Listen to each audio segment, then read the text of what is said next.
Hello, everyone, and welcome to the Indiana Scratch Classic here on Savage Bowling TV. We're live from Mike Aulby's Arrowhead Bowl in Lafayette, Indiana. Scott Gilmore, Mike Aulby, Chad Lester here in the broadcast booth. Practice is underway for the first round of the eliminator style format. And quickly before we get started here, and they get underway for official play, we're going to go over the final standings from the 9:30 qualifying squad. Your squad leader at plus 174 was Gene Perez. Jacob Bright climbed his way all the way up to second with plus 83. Scotty Kramer dropped down to third with plus 71. Scott Dillion plus 50. Mark Sullivan battled his way back to get to plus 20. Shot 237 game 4. David Watkins was the same. He shot 147 in game 2, but was able to rebound with 244 in game 4 to get to 6th at plus 16. Matthew Wilhite plus 15. Scott Schmall in 8th plus 11. Jack Conrad 9th plus 10. And the cut score at 10th place was Connor Carr at plus 2. Plus 2 was your number to get into the match play finals. And lower than yesterday, plus 21 was the number to get in. So that kind of gives you an idea of why they do daily cuts rather than lump everybody. Much fair. Not the same everywhere you go. But Mike, we've been looking at our TV pairs here. You're going to get to see quite a few pairs, 17, 18, 19, 20, 21, 22. Obviously, our camera's right centered behind 19 and 20. Lucas Francis is a name to keep an eye out for, the lefty from Purdue University, talented kid from Philadelphia, Pennsylvania. And then you have the coach of Marian University, Jordan Gray, who bowled real well yesterday. Off to his right on 21 and 22 is a champion of this event, TJ Schmidt. Former player, college player of the year at Purdue University. So Purdue well represented here in the finals of the Indiana Scratch Classic. Guys that are out sitting this round out that get a one-round bye is Bailey Maverick, and Gene Perez is one of those, and Ryan Burton also drawing a bye in this round as well. Notable players that are bowling in this round, it will be Matt Sanders right there off to your far right on 23. He's in the finals. So a lot of talented players here, Mike, in this field, and an exciting format. All players will bowl 2 games, and they'll cut to, I believe, they'll drop 16 scores. There's 31 guys in the finals. They'll drop 16 scores, and the 15 survivors after 2 games will advance to the next round. So you're up against the whole field, and what you have to do is you hope you break down your starting pair right, and you hope you get to another pair that's just as good as your starting pair, right? Yeah, and with only 2 games, I mean, there's not a lot of time. So you got to make sure those spares are really important with the scoring pace the way it is, and only 2 games involved. So, boy, watching a little bit here, and Lucas Francis is it? Yeah. Yeah, Lucas Francis, boy, he didn't have to know names or anything, just watched one shot, and wow, quite impressive. And, reminds me of John Gant, who won several times on the PBA Tour, athletic and power, and, he's got a great career looking forward, I think. Well, and throwing the same type of ball. He's throwing urethane, and Gant made a living overpowering some urethane and early resin. So. And they both busted a lot of pins, I'll tell you. Yeah, John Gant with a lot of ball speed and rev rate. But the whole field, like I said, TJ Schmidt's in there, and Mark Sullivan, what a great finish. And we watched him in the early part working his magic, just trying to figure out what to use and trying to stay close. And then he popped the big 230-something at the last game to get in there. So great job by Mark Sullivan. Yeah, and this should be a real exciting style of finals here. The Scratch Classic has delivered some of the most dramatic finishes of all of our broadcasts here on Savage Bowling TV, and with the guys that are in this finals right now, is shaping up to deliver some dramatic bowling here as we proceed through the day here. But round number 1, and Lucas right there starts his day off with a strike, and you're going to see a lot of different styles. You're going to see some urethane in play. You're going to see guys throwing resin up the lane, playing way inside of deep, and that's one thing that you enjoy about this event is it really caters to almost any type of style here. Yeah, you just need to get out there, get comfortable, and just try to make some shots, consistent shots back to back to back. Yeah, Jacob Bright, a former Purdue player there on lane 21, playing more deep inside, round 20 it looked like, and he starts off with a strike.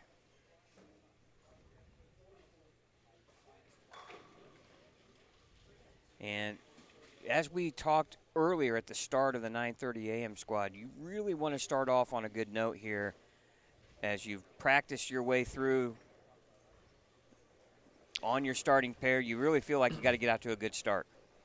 Yeah, and it's real difficult to not try to watch around with only 2 games and see if people are close. But boy, it's so imperative to keep your head down and just worry about one shot at a time for yourself. A lot of two-handers in today's bowling world, and slid by that 10-pin there. I thought he was right on it, especially two-hand, all the revolutions, and it still slid off into the right hand channel there. Well, there is Chad and myself's teammate on Wednesday night in the bright neon yellow shirt. That's Zach Collier.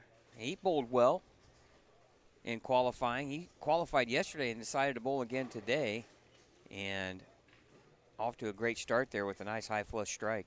Well, you guys just stacked the deck in your league, huh? Yeah. I'm the anchor, boat anchor. Yeah, I doubt that. The boat style, real heavy.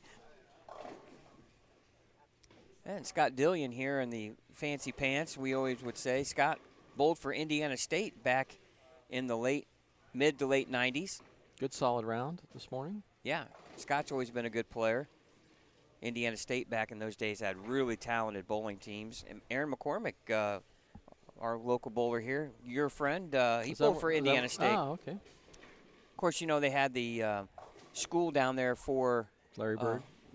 Yeah, that and Aaron McCormick. They're right there neck and neck for most well-known alumni. Boy, look at that. I'm going to have to call the back end just to have him get some extra pins for that pair. I think Lucas is going to break a few. Hey, when are we going to be able to convince Jeff to put the gold pins in for the finals? Yeah, we got a few down there. We still have some sets of those.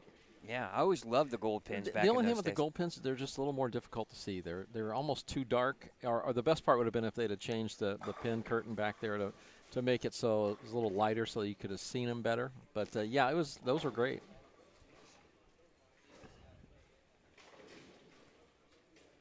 TJ Schmidt picked up that washout the last frame to save that 6 count.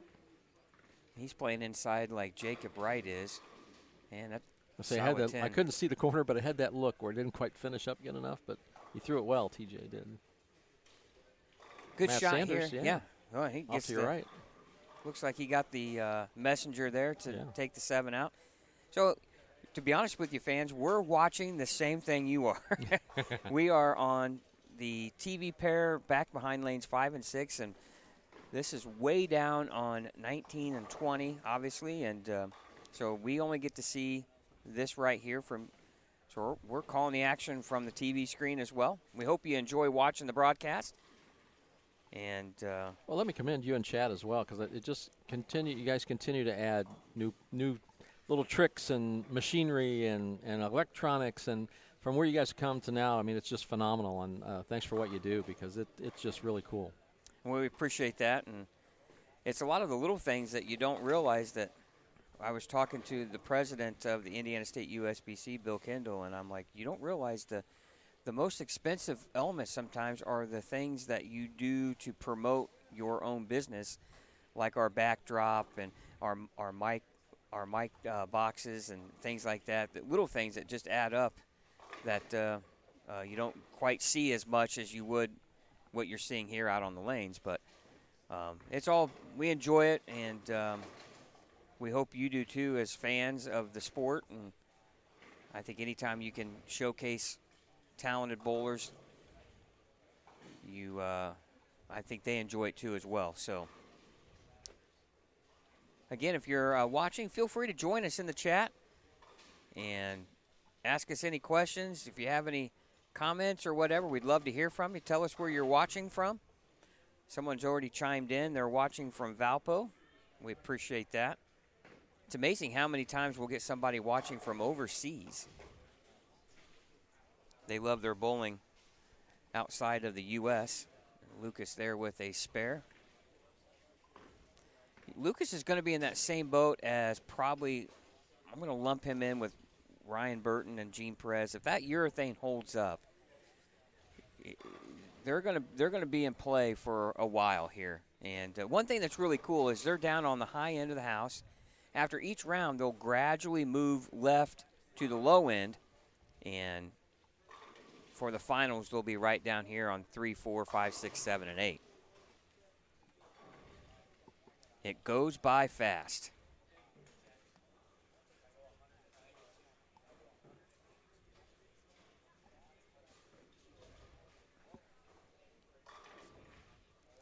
Hey, Michael Eder, how are you doing? We were just talking about your dad, Tom, and how we were maybe going to look at putting together a Purdue Bowling Hall of Fame. And I had mentioned your dad, Tom, as excuse me, it's either your dad or uncle, I know one of the two, but as being one of the inaugural members of this Hall of Fame. And I know Michael was a talented bowler at Purdue when I first got my ears wet, I guess you should say, from the college game. Great shot there by Lucas.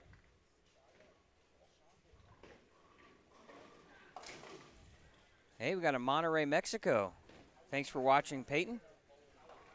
And Nick from Vegas. Hey, I should maybe have you drop a bet on the Cowboys to win the NFC. Oh, we're not going there. Oh, okay, my bad, my bad. Strike that from the record. Pickled pretzels. I don't know if I've ever had a pickled pretzel. I have to say it's the first I've heard. I've had pickles and a pretzel, but not together. But is there anyone watching that looks like they have a better look than others? Well, yes. Right now, I would say Gene Perez, Ryan Burton are two that come to mind. Bailey Maverick has a pretty good look. He gets a bye. He'll be in the next round.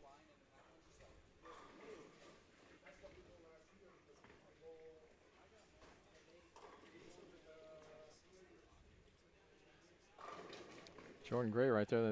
That's where to look right there. That's where he was playing yesterday. Yeah, spare 3 in a row. That's the right part of the lane for him.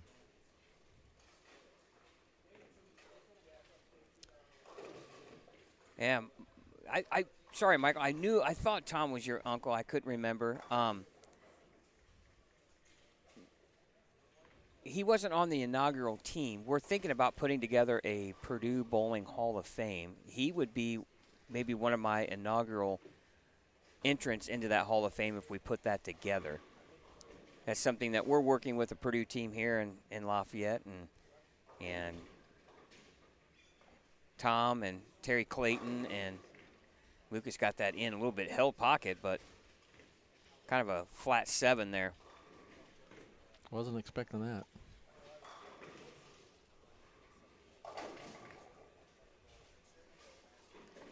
Hi, Caleb. Thanks for watching.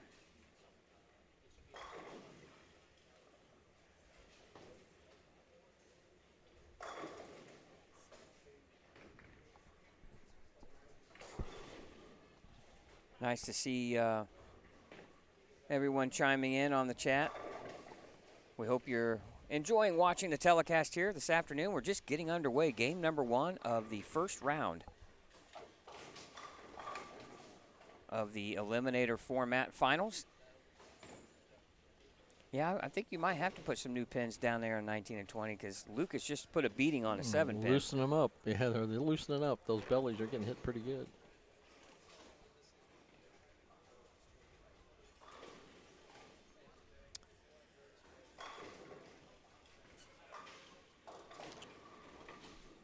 Jordan Gray got that one out a little early to the outside part of the lane and just never recovers. That's definitely a hang spot there on lane 19 to the right. TJ Smith, he's just one of those solid solid bowlers that's always close and keeps himself in contention the whole time until he figures it out. Yeah, and that's the thing, too, is if you're struggling a little bit, if you can just fight your way to stay clean, and a lot of good bowlers will end up being able to manufacture a double or a three-bagger there, and all of a sudden you see they're in the low 200 games, and where it could have easily been in the 160s or 170s. Got a chance to make it. Oh, that tapped it. Good, yep, good attempt. Good attempt.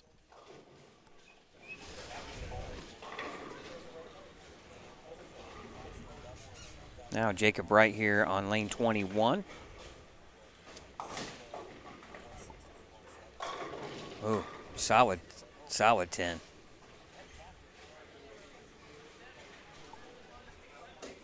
Well, he started out with a strike and then went back-to-back splits.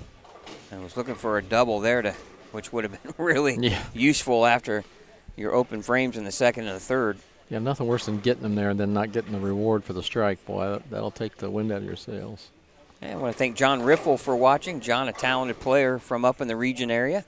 Missed you at the Senior Masters, John. I hope you're doing well.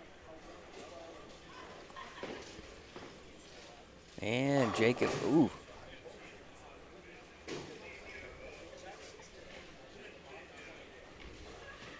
Now TJ here on 22 looking for his first double of his game. Zach Collier here in the neon yellow on 21, opening in the fourth after starting with a double. Boy, it looks like might be just a little bit of a hang. Yeah, just not coming up. Hang spot there on 19, and now TJ. Oh, great shot. You know, he's got a lot of experience, Mike. He's won the Scratch Classic and the Indiana Masters. Not many guys have done that. He knows how to win, that's for sure. Now Zach Collier here on lane 21. Bowls with just 2 fingers, no thumb in it. 7 or 10 pin.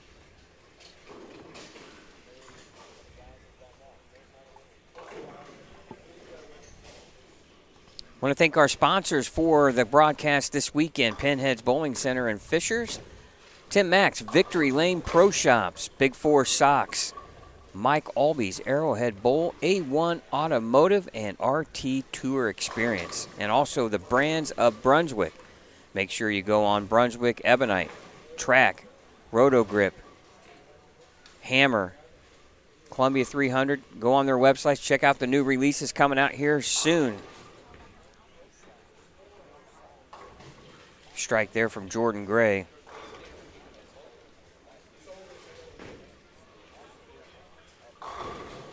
Oh, boy. Yeah, those will make you not sleep at night. Yeah, man. Solid 9s.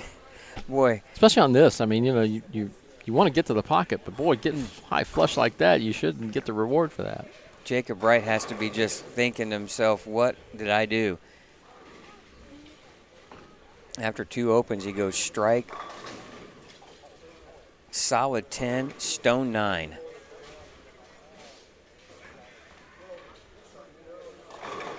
Oh, wow. Just raw power there. Just really fun to watch guys that are really good at their game. Yeah, there's no hesitation there with Lucas. It's just all confidence and let it rip.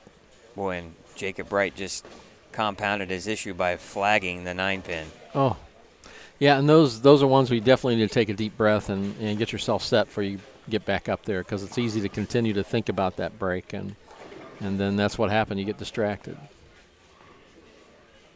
Uh-oh, TJ, a little right. Oh, what? Oh! I thought the messenger was that was in the bad spot. I didn't think that was going to make it back, but, boy, it had an opportunity. Quitter 10 there, and then all of a sudden, pin came off the wall and almost took out the 10. Yeah, this is where you have those little spots down the lane where it's not quite recovering. You look at lane 20 and you see a 210, and it's like just keep sliding on out and give me the head pin and leave this, the 7 count or whatever. Don't try to make it back and look close and leave a 210 or a 3-7. Frustrating angles. Yeah, and the one thing too here is you just want to stay. You don't want to go by the cliche, stay in the moment, but you just have to Oh, and TJ We've missed seen a lot of missed 10s here, and not by any one individual. It's just there's a consistent miss, and well, you just can't give those away in this situation. no. But it certainly looks like it just keeps sliding on by. You know, it's not gripping the lane to get it. well, and it's so easy to rush and get your brain thinking, and all of a sudden the game is over, and you have 3 or 4 opens. Ball's coming in just a tail late. Too fortunate just to leave the 2-pin. Well, you can see him. You almost saw it going down the lane, and when it hit that spot about 50, 55 feet, all of a sudden it just checked up to the right a little bit and then came in behind. He's lucky not to have the 10 with that, Jordan Gray. Well, can Jacob get back in here, clear the mind, and he does. Boy, and he's thinking easily could be a 4-bagger right there.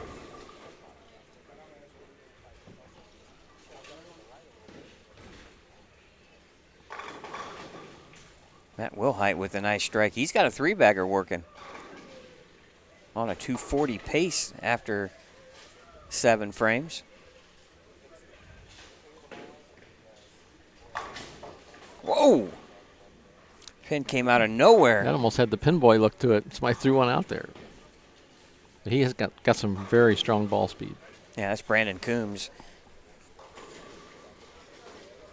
Somebody can reset that rack, and that'll sweep that off without even having to call that in. Somebody's got a string on that lane 17 and 18. Boy. You can see the scoreboard there, or score monitor on the very top left of your screen. Somebody's sitting on a 6-bagger, it looks like. Or not zeros, isn't it? I can't see, can I? No, that's zeros. That's the. I would think that is. Or is it X's? Yeah, that's X's. Yep, should be any blinds in here. He should have them. Oh, well, that's a good one. I couldn't tell if my eyes were failing me or what. Maybe it's the monitor. Oh, and Lucas with a good strike there. 3-bagger now. Well, he's got no score in there, so that's all front. We're going to get a pretty good look once we get the. That's the front 8, right? He's got no score. It looks like it could be. No, it is a spare. Or they opened in the first frame. Gotcha. Open 7-bagger. That's a heck of a run. Trying to get an idea of who that could be. Oh, it's Trevor Parov. Former Purdue bowler. He's the one from, I believe, from Alaska. And he left the 3.79 in the first frame is what he left. And he hasn't missed since. Oh, I guess 7-pin. Boy, you did that. You started that. That was your issue there because I didn't even notice it. I thought it was zeros, for goodness sakes. The old announcer's jinx. Now it added up. Yeah, boy, he's thanking you for that. Yeah.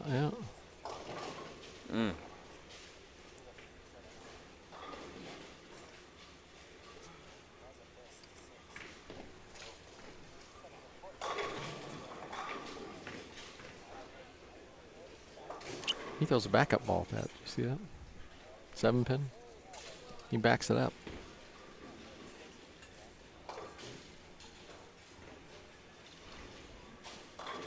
Well, TJ, after the missed 10-pin, is struck in the 7th, looking to double. And Jacob just missed another spare.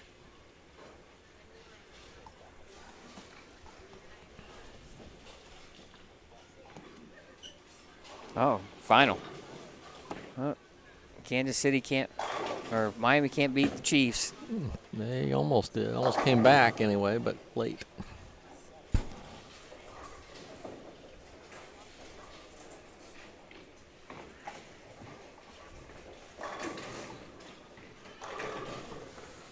Question in the chat asked if I do any more tournament bowling. And I do bowl the USBC Open Championships. I bowl the opening weekend. There's about 10 of us from the bowling industry that bowled just for fun. My good friend Bob Handley, who was on the PBA Tour for years, the best man at my wedding and best man at his. And he always asked me how much practicing I'm doing before I go out to the USBC, and I just have to ask how many shots we get on each lane before the team event starts, because that's my practice. So I get 9 games in, and that's about it. But it's a lot of fun, and we had talked earlier, and I had bowled doubles with Bill Chrisman, and And then this year, Bill wasn't able to bowl, and so I bowled with Tyler Harriman, who is vice president of the bowling proprietors. So, great time. We actually cashed. Wow. Yes, we actually cashed. Did he carry you? Or actually, I shot 570 with 160 the last game. So, hey. I last 2 years I've had like 1749, and I had 16 opens the first year and 18 opens last year. Throwing some strikes, but yeah, not a lot of spare action going on. It's so easy to open, isn't it? Yeah, double 4, 6, 10 about every other time. Yeah. Well, and I laugh because I say the biggest waste of money for me is the 30 clean jackpot that I continue to get in. I walk right on by that stuff. Yeah. I'm like, why? What am I doing? I just go soon throw my money in the parking lot. Yes. Yeah. Second frame in, I'm out. Thanks, guys. I enjoyed it. Oh, and he knocked it over, and Jake turned away, and it was stood.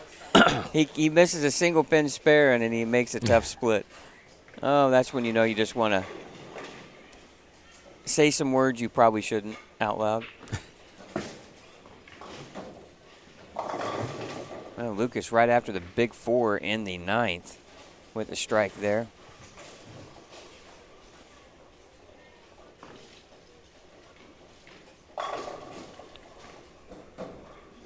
Be interesting to see what the cut score ends up being after 2. And all pins are dropped, correct? Yeah. Before this round started? Mm-hmm. Yep. Everybody starts on a clean slate every round. And usually about 4.0 to 4.10 was a good number in round 1. I could see that, yep. Ben Caldwell there. Oh, he gets it late. Boy, it touched it, but I didn't think it touched it enough. But, yeah, good shot, Ben. Need a little score correction, it looks like. Well, Dillian now with a 3-bagger here in his game. TJ with a 3-bagger. Ooh, big strike there for Lucas. I don't know if your ball can't get him on the first time through. Those pins coming back and forth. I don't know. Yeah, it's not fair because mine don't do that. It's anymore. A video game. I know. Great shots though. Wow. I don't. My ball doesn't do that to pins anymore. Oh, little light. And then the dreaded 6 count too. Yeah. And then you lose pin count.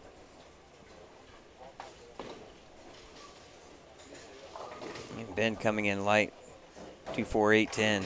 That's the thing, boy. You don't have to miss by much to leave something that's got.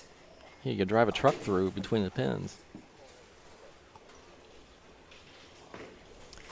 Well, Pickle Pretzels, we've been trying to talk Mike into in one of our events to replicate shutting up. his Is that what you're to replicate his 300 game that he did on TV when he does a spin-a-rooney out on the approach. What's the policy for Savage Bowling TV? What's the policy for workman's comp? Yeah, I think I'd be leaving a body part left on the approach after I try that again. When that happened, do you ever realize what you're doing at that moment? No, you don't. You were. I couldn't even redo it anyway. Yeah, but no, you don't. You just. I mean, all those are spur of the moment. Emotions that. You get so into it, you forget where you're at. You just do, and that was the excitement of it all. And yeah, so yeah, you don't. At least I don't. Well, Lucas shoots 221 there.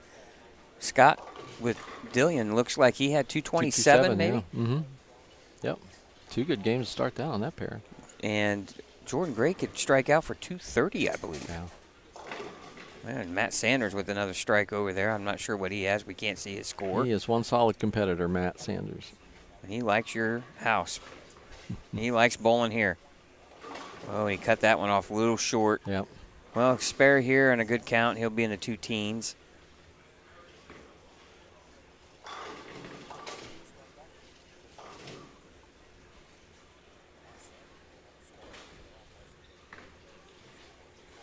Matt Wilhite here could strike for a good game. That's going to be 240s, right? Or 230s. 230s. 233, to be exact.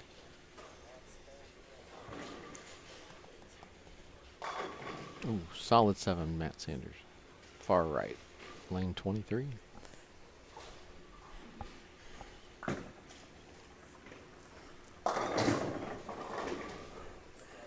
Interesting that, obviously guys can warm up prior to this round, and Bailey Maverick here in front of us is taking advantage, but no one else. You don't see Ryan Burton or Gene Perez down here trying to get loose. I always felt, too, you like the buy because that's a little more guaranteed money, but, boy, there is an advantage. These guys that are bowling right now are going to be nice and warm and loose. And yeah, I agree. There is an advantage to bowling, but, I think you always, as you know, you leave something or something costs you that next round, so you just take it and take the shot of waiting to the next one. Good shot. TJ Schmidt just cannot get that 7 out. Boy, and you always would love to have that first one there in the 10 because you're thinking, well, that's going to put me in the 220s. Now he's going to be looking to score a little bit lower than that. Good strike there. Yeah, several reasons. That first one, gives you an opportunity. Maybe if you get an extra fill ball there, you can take a guess at something else you want to try, but mainly just to keep adding to the score.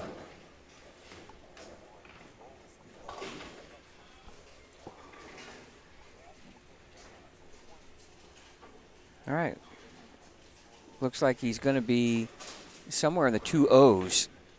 Boy, and there's a big difference. If you could be in the 220s, going to be 190 game for Zach Collier, 195.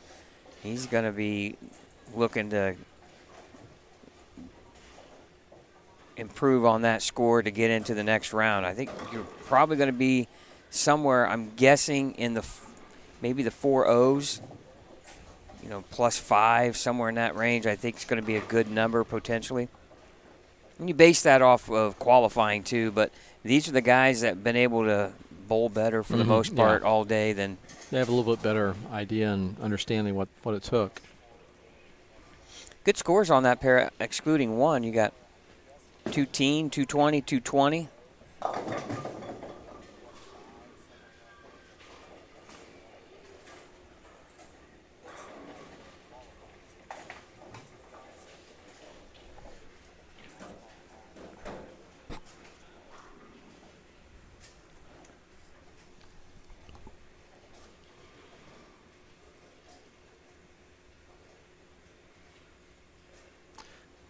Kaylee, our employee here at Mike Aulby's Arrowhead Bowl. Yeah, look at coming her. down there and getting the deadwood. Yeah, she's famous now. Yeah. Kaylee's a Purdue grad, I believe. She was in the Purdue marching band. Ah, okay. Quite a famous group of instrument players, right? Yes. And TJ with a 2.8. He's going to be 2.01, I believe. And our general manager here at the Arrowhead Bowl, Ski Anderson, is the voice of the Purdue marching band. Yeah, what an honor that really is to be, really. Yeah.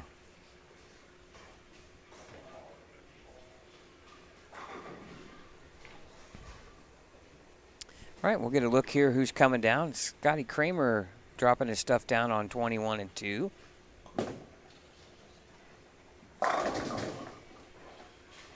Zach Newman there on 19 and 20.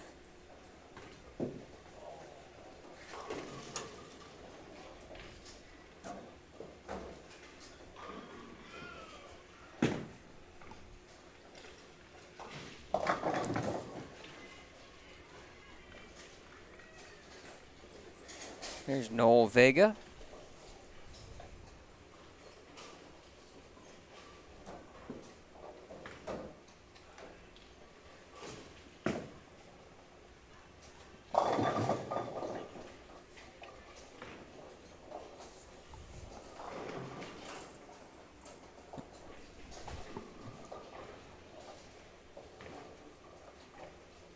All right, players are moving to pairs. We'll come back here in just a few minutes to present you game 2 of the round of 31 eliminator format finals here at the Indiana Scratch Classic. Back right after this.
All right, we're back here in the broadcast booth, sitting up way up top here above the championship pair on 5 and 6. Scott Gilmore, Mike Aulby here for the Indiana Scratch Classic on Savage Bowling TV. I want to thank our sponsors quickly again.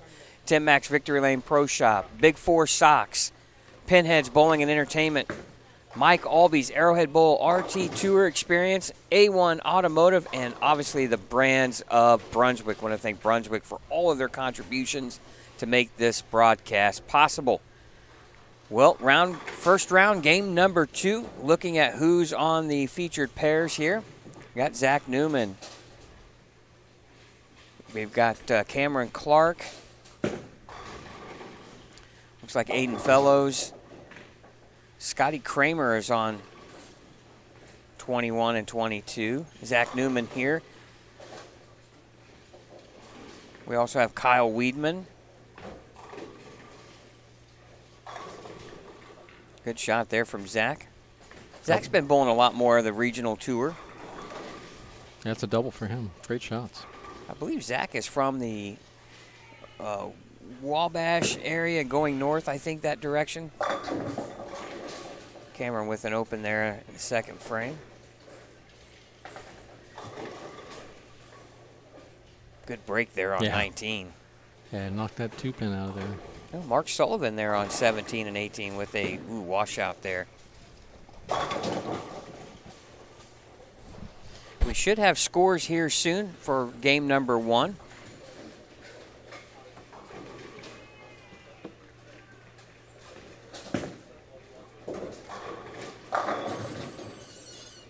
Good strike there from Kyle.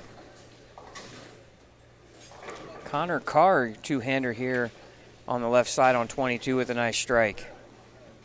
Boy, you see all kinds of styles, right? Yeah, you certainly do, yeah. You know, there's some styles you wouldn't teach. You know, nobody would teach their kid how to swing a golf club like Jim Furyk, but he made $50 million in his career. Didn't do too bad, did he? Yeah, it's just a matter of what you can duplicate and how you can make adjustments and the confidence you can have in it. Now Ryan Burton now finds his way down to the warm-up pair. Good break there, Cameron Clark. Tripping the 4 and the 10. All right, Zach Whiteman down here on 23 and 4 off to your right, leaving just the 2-pin, it looks like.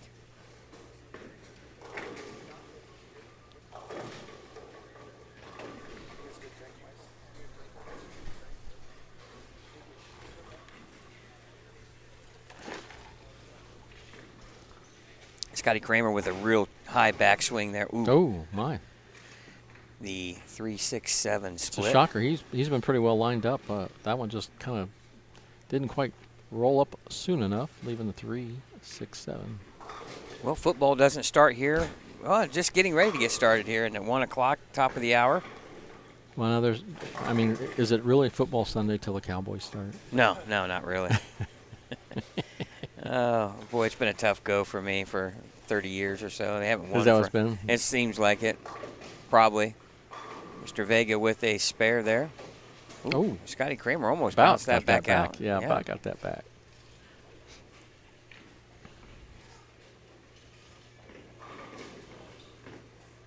Boy, the two-handed game is taking over, isn't it, Mike? Well, yeah, it's. I think you see it even at the really young age bowlers, having that opportunity to do it. And we had Junior Gold here at Arrowhead this summer. We had the U12 division, and it was amazing at some of these little bitty guys and girls that could throw it. And they were out there hooking it across the lane. If you remember Jason Queen from Illinois, who won the ABC Masters one year, the USBC Masters then, I think. But his little guy is out there bowling, and he could hook the lane. And he was probably 10 years old, Just amazing.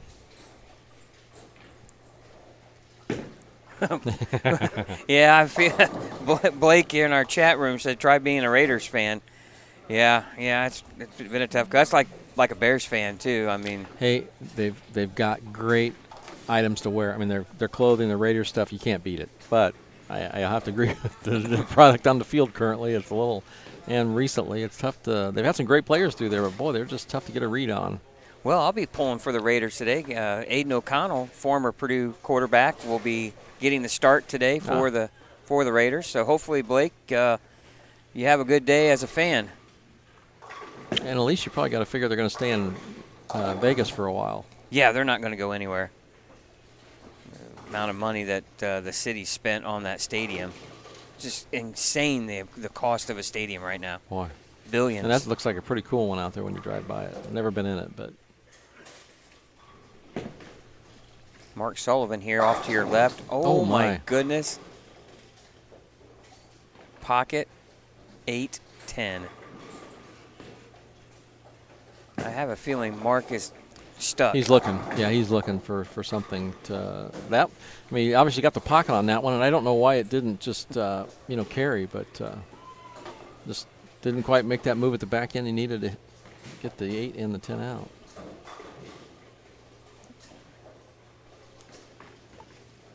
Well, and here's the thing. Ooh, pin bounces around a little bit there, but here's the thing. What's frustrating there in that situation is, he hits the pocket, and then you get full penalty, right? All right, cuts to 15. Here's our scores. Matt Sanders leading the way with 247. Trevor Perov at 246. Scotty Kramer, 239. Brent Boho, 237. Fifth, Braden Alfrey, 236. Matthew Wilhite, 233. Scott Dillion, 227. Connor Carr, 225. Cameron Clark, 224. Lucas Francis, 221. Jacob Lewis, 219. And 12th, Jordan Gray, 213. Mark Sullivan right there, tied with Jordan Gray for 12th, 13th, and 14th at 213. Jack Conrad.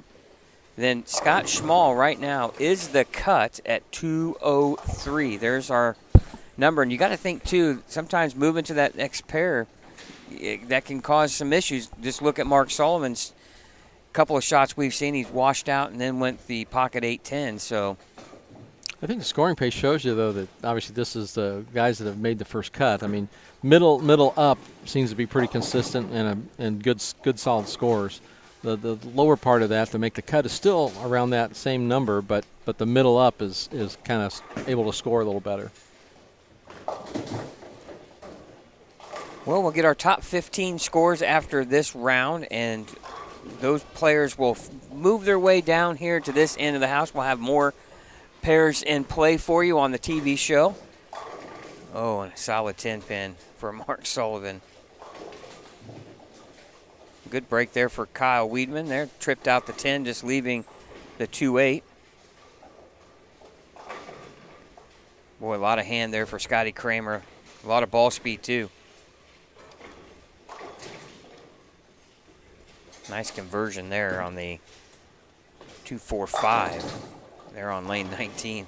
Not an easy spare. No. Especially when you're hooking at it.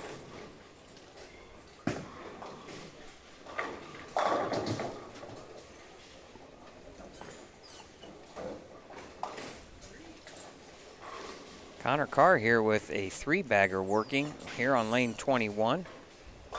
Oh, boy, that ball just sat there. Yeah. He's in a little deeper than some of the other lefties we've seen. Playing pretty straight, too. Yeah.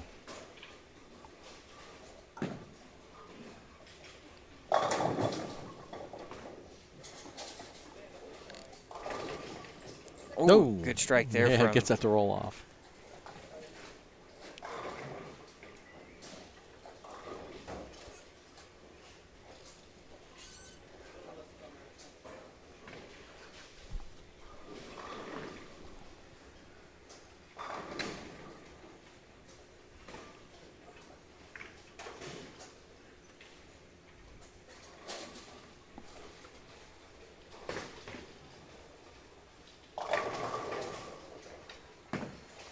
Looks like they're using lanes all the way down to 31 and 32.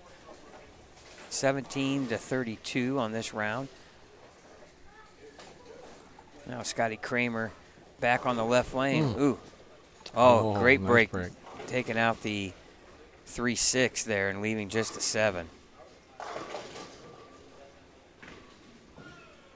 This one thing about this shot here, it looks like to me, Mike, is if you're not committed and you're a little tentative and not aggressive physically, boy, you can you're not going to hit the pocket. Yeah, you're just not going to get the ball to rev up enough early enough so you're not leaving these where you're coming in a little bit late and leaving the 3.7s or the 2.7s, 2.10s, I mean, and the ball just not quite making it up and starting its move early enough.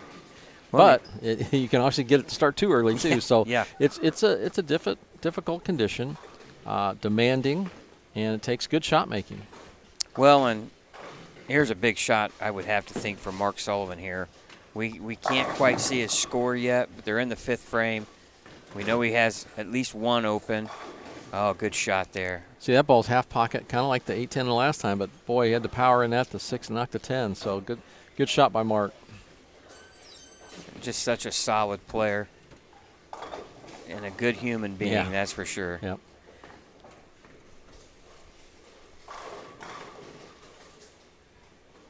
All right, a double there for Noel Vega.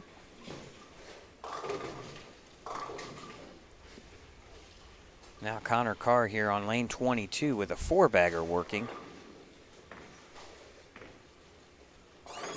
Oh, look at the pins just go everywhere. Nice shot. That's where the two-handed power comes so much into play.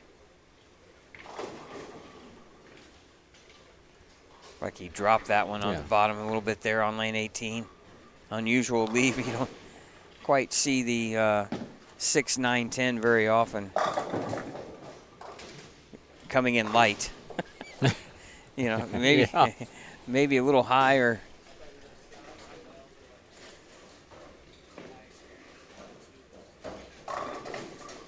And you're going to start seeing guys that are close to the number, and you're going to start seeing guys get a little tight, a little more demonstrative on what's going on. Get down to the final frames, whether or not you're going to advance. Every shot becomes more and more critical. Good shot there from Kramer. And, you know, it looks like he's amped up a couple there, and he's gotten out of a few that could have been potentially disaster, but solid 7. Boy, that is tough. 4-pin just falls straight back. Man, good shot. Good shot. Oh, a double there for Mark Sullivan. Comes in light. Headpin comes off the wall and takes out the 5-7. Nice little mixer. Yep, needed that break. Dick Weber made a lot of money with that kind of carry, didn't he? Yeah, using those sideboards. Uh-oh, Chad's working. What's going on down here? He's left his position. Chad with a cord is dangerous. I figured he's going to take my feet to the floor here in a minute. That'd be a heck of a fall. We're way up here. We love coming here, Mike. You guys set up this nice perch, and you know, it's a good angle. I mean, to get up and see the kind of a more of an overview there a little bit. And, well, until Chad mentioned that. Yeah, and a glare. But yeah, it's a good angle if you don't get blocked out and the people stand in front of you or not. But yeah, it's a good angle.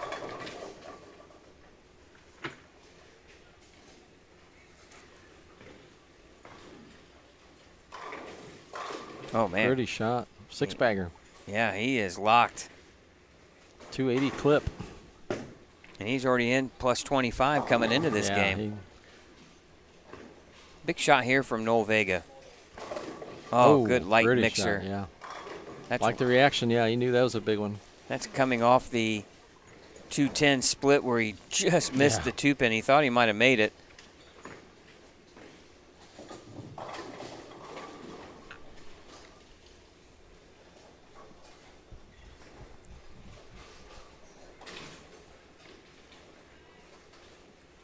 Getting down to crunch time here.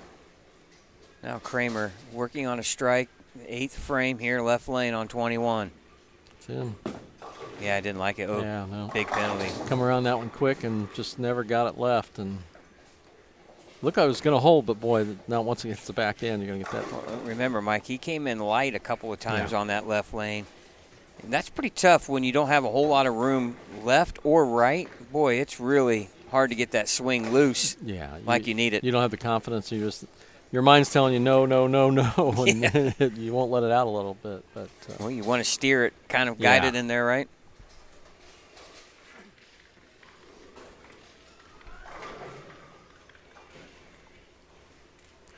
All right, finishing up here, round number 1 of the Indiana Scratch Classic here from Mike Aulby's Arrowhead Bowl in the great city of Lafayette, home of the Purdue Boilermakers, and Mark Sullivan comes in light with a 2.45. Boy, you can tell he really wanted that one.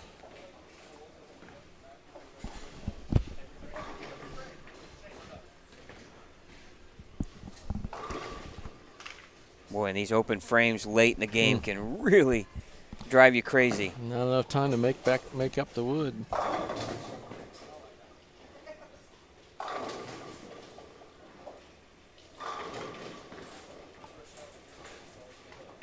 Ooh, Zach Weidman with a miss on the 10 pin there.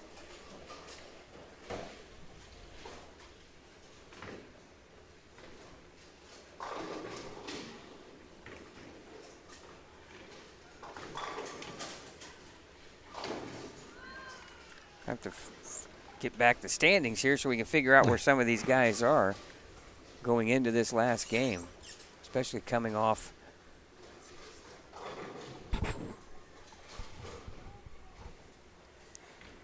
We just saw Zach Weidman open there, and he was at 193, Mike, after game number 1.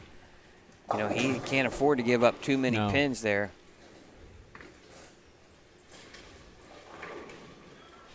Looks close. Oh, very close. Yeah.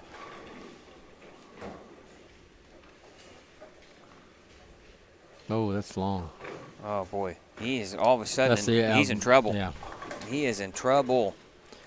That's one of those you know, do it one way, make the overcorrection the next way, and just when you got that kind of power, boy, it makes it look even bigger of a miss than it probably is. Well, Scotty was 239 game 1, but he's going to be 140 after 9 frames here. Yeah, he's going to be right at the, predict the number in that area. Yeah, and he's going to be forced to. With a mark. This is makeable here, though. Oh. It was right around it. Head pin goes right around the 4.7.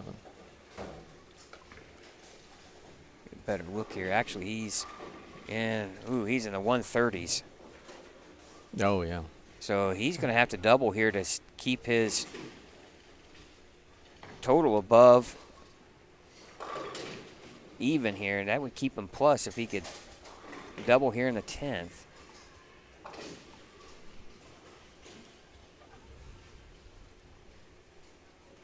Big shot here for this guy. I don't know who he is. I hate that, but I like his game. Nice and smooth. Oh, Pretty great shot. Gives him a double. He's clean with a double. Throwing the Black Widow Ghost. Nice smooth game. That was a big shot. Yeah. I'm not sure where he is after. It sets up potential for him for sure for this game.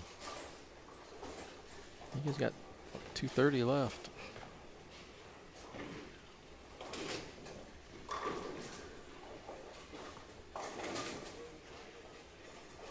Well, it doesn't matter where you fall in. You just want to be above the number.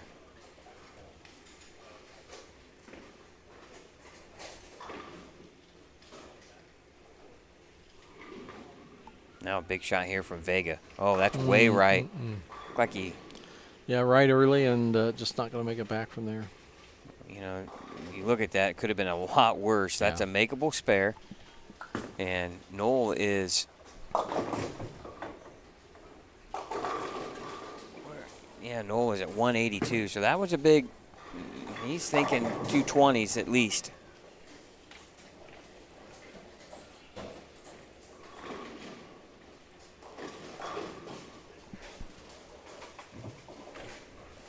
Kyle Weidman was at 198 after game 1. It looks like he's got 201 out there if he strikes out.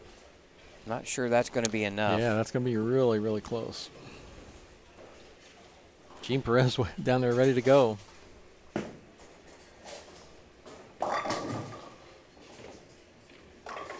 Yeah, good spare. Break, yeah.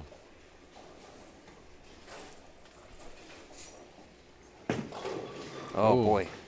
I thought that looked pretty good, but boy, it certainly delayed coming in. That lane was not good to Scotty. The 3.9 could have easily been a 3.79.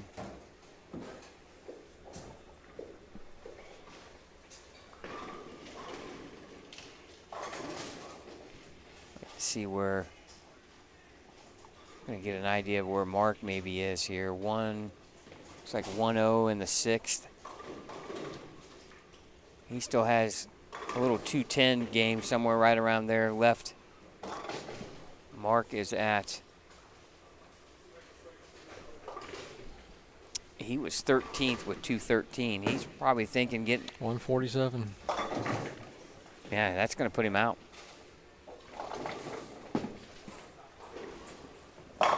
Scotty Kramer's going to finish with 386.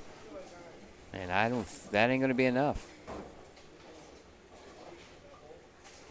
Oh, Allie Clayton in the chat. Austin used to work here. Was a great employee for you, right? Yeah, for sure. Down in Florida. Thanks for watching, guys. I'm sure it's a lot warmer down there than it is here. Hey, we do have the sun out today. Oh, yeah. We got that. Yeah.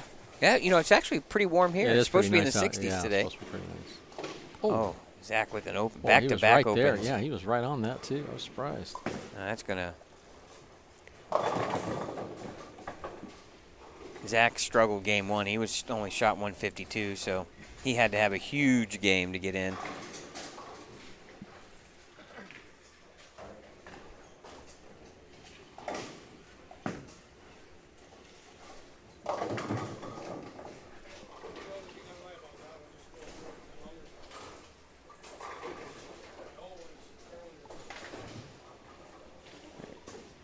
Kyle to have any chance.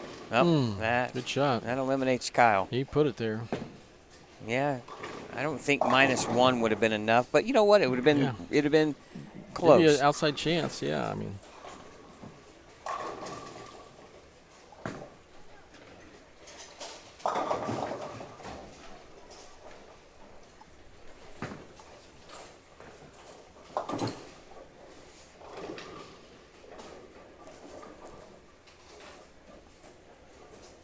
And Noel with a 2-pin here.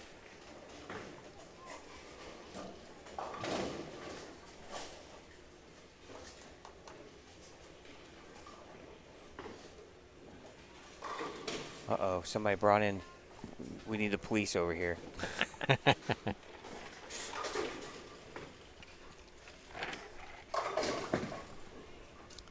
Well, Noel, I'm trying to think. It's hard to see these, but it looks like he's got 170 in the 8th. 178 maybe? So 198. He could get to 228.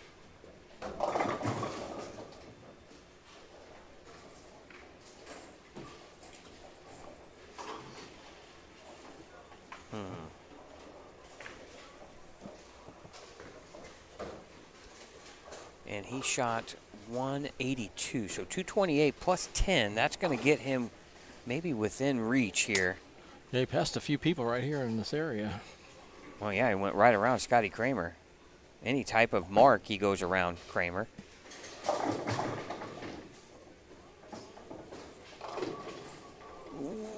I can't quite see from Zach. Yep, I thought it was just a 2-pin. Boy, that is an easy pin to leave, isn't it? Yes, it's certainly in this area we've been watching so far for sure.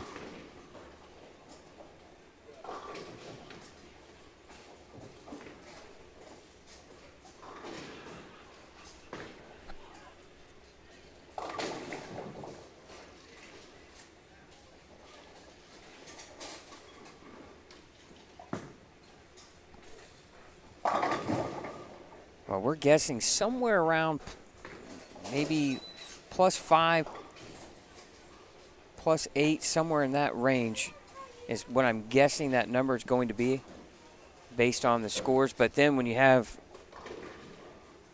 Scotty Kramer, who is +40 almost, is now -20, that really changes maybe what that number could be.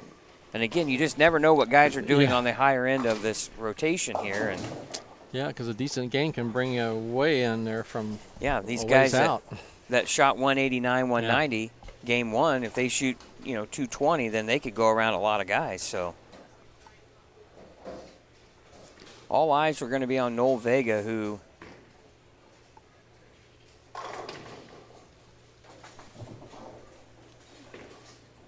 can really solidify his chances of getting in.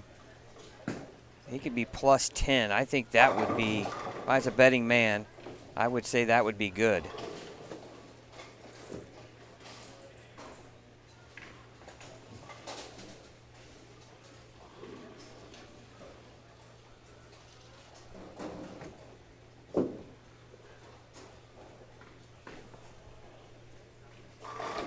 Oh, Mark Sullivan with a solid 10-pin. We're not rooting for guys, but boy, Mark, good friend Great of shot. ours, and Great yeah, shot. he's going to be in the 170s, Mike. Yeah. Oh, 10-pin. Ball came in really late. Really late, but yeah, good shot. Had a chance. That's what you want to do, is give it a chance. I'm going to. If Mark spares and strikes, he's going to be minus 17. That's going to be on the outside looking in, I think. This cut number really could drop, though, Mike. Yeah. Really, to be honest, you really don't see anybody doing much of anything right in this area that we're watching. Nobody really inside it. You know, Yeah. they were falling out of it maybe a little bit. But. Connor Carr was the only one that had a really good game. He shot 243. Yeah.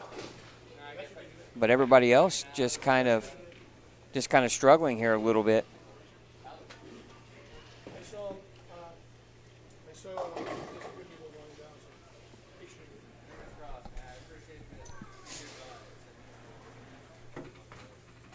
And Noel going to, just pick up the 10-pin there. Of course, Mark Sullivan, you know this is going to be 10 back. That's just how it works. Oh, yeah, there you go. Kyle finishing up his game. And that's going to wrap up here. We're going to wait and see what Noel shoots here.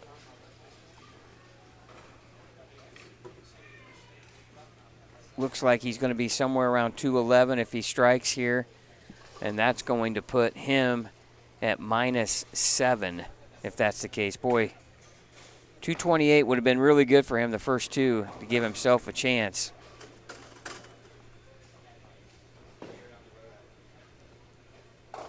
But we shall see what the cut score will do.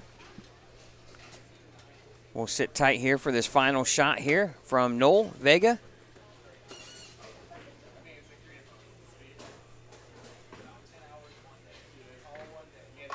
Yeah, of course. That was it. Yep. He just probably missed that first one on the bottom. That one, he looked like he really got a good handful of it, and ball read really nicely. 211. He'll be at minus 7. So that's going to conclude round number 1 here of the Indiana Scratch Classic. We'll be back here with the